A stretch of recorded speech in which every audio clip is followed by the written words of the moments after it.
High viewers, ఈరోజు చాలామంది GST సంబంధించిన వార్తల విషయంలో డిస్కస్ చేసుకున్నాం కదా.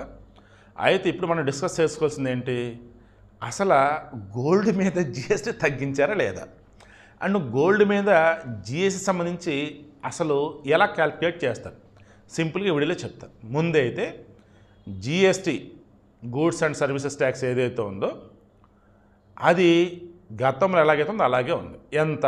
3%. మీరు అనవచ్చు 5%, 18% అన్నారు కదా, మరలా ఇదేంటండి అని. 5%, 12%, 5%, 12, 18, 28 అంతే. సో 2 స్లాబ్లో ఉన్నాయి. ఇక దీనినైతే అసలు ఏం కదిలించలేదు, లక్కీలీ 5 చేయకుండా 3లోనే ఉంచారు. అయితే 5% ఇంకోటి చేశారు, అదేంటో చెప్తా. ముందైతే మీరు నాణ్యాలు తీసుకోండి, ఆభరణాలు తీసుకోండి, తర్వాత బిస్కెట్లు తీసుకోండి. ఎలా తీసుకున్నా మీరు కొనుగోలు చేసిన దాని తాలూకు వాల్యూ ఎంత అవుతుందో దాని మీద 3% ఛార్జ్ జిఎస్టీ. ఓకే. తర్వాత ఆభరణాలు చేశారనుకోండి, ఇక్కడ వచ్చేసి వాడి తయారీకి సంబంధించేసి కొంత ఖర్చు అనేది ఉంటుంది. అందులో 5% ఛార్జ్. ఆభరణాల తయారీకి ఎంత ఖర్చు అవుతుందో అందులో 5% జిఎస్టీ. నేను ₹1,00,000 ఆభరణాలు కొన్నా, 3% జిఎస్టీ, ₹3,000. సో 1,03,000. తర్వాత ₹1,00,000 ఆభరణాలు గాను నాకు తయారీకి అయినటువంటి ఖర్చు వచ్చేసి ₹10,000 అనుకుందాం. ఈ 10,000 గాను 5% ట్యాక్స్ కట్టాలి. అప్పుడు ఎంత? ₹500. 1000లో 10% అన్నప్పుడు 10,000లో 10% అన్నప్పుడు ₹1,000, 5% అన్నప్పుడు ₹500. ఓకేనా? సో ₹500. అప్పుడు ఎంత? 1,03,000, 1,13,000, 1,13,500. నెక్స్ట్ ఇందులో వచ్చేసి తయారీ అయిపోయింది అండ్ తయారీ మీద ట్యాక్స్ అయిపోయింది కదా. వేస్టేజ్. ఈ వేస్టేజ్ అన్నప్పుడు మరలా దీనిలో 8 to 25% అంత ఉండేది ఒక్కొక్క ఆభరణాన్ని యొక్క దాని యొక్క తయారీ విధానాన్ని బట్టి.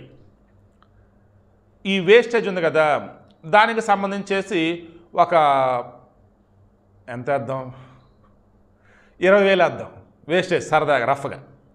ఏదో విలువైన ఆభరణం ఏదో అనుకుందాంలే. ఓకేనా? ఒక 20,000 వేస్టేజ్ మీద. అందులో మరలా 3%.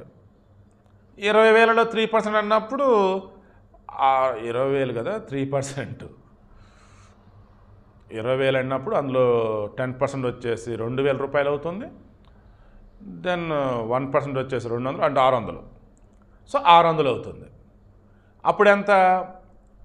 1,13,500 ప్లస్ 20,000, 1,33,500 ప్లస్ 600.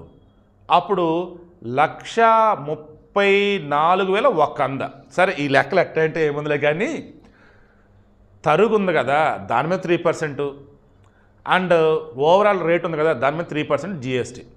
ఇక ఆభరణాల తయారీకి సంబంధించి ఉంది కదా దాని మీద 5% జిఎస్టీ వేస్తారు. మళ్ళీ దేని సపరేట్గా వేయాలండి, మళ్ళీ ఓవరాల్గా వేయకూడదు. ఓవరాల్గా తాట తీయండి, ఊరుకోవద్దు.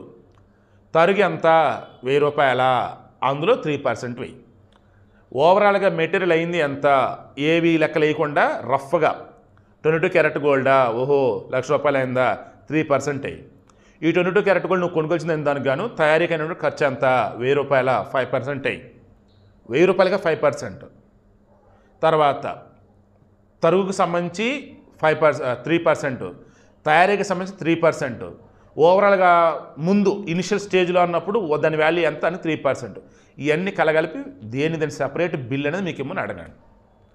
సో ఇంతకుముందు ఎలాగైతే ఉందో 3% అలాగే ఉంది. అయితే కొన్ని చోట్ల నేను అబ్జర్వ్ చేశాను, వాల్యుయేటెడ్ సర్వీస్ అన్నట్టుగా ఏం చేస్తారంటే తరుగు, తయారీ ఇవన్నీ కలగలిపి ఒకే దాన్ని వేస్తారు. వాళ్ళు నాకు తెలిసి 2 కలిపేసి 3% అనుకుంటూ ఉన్నా.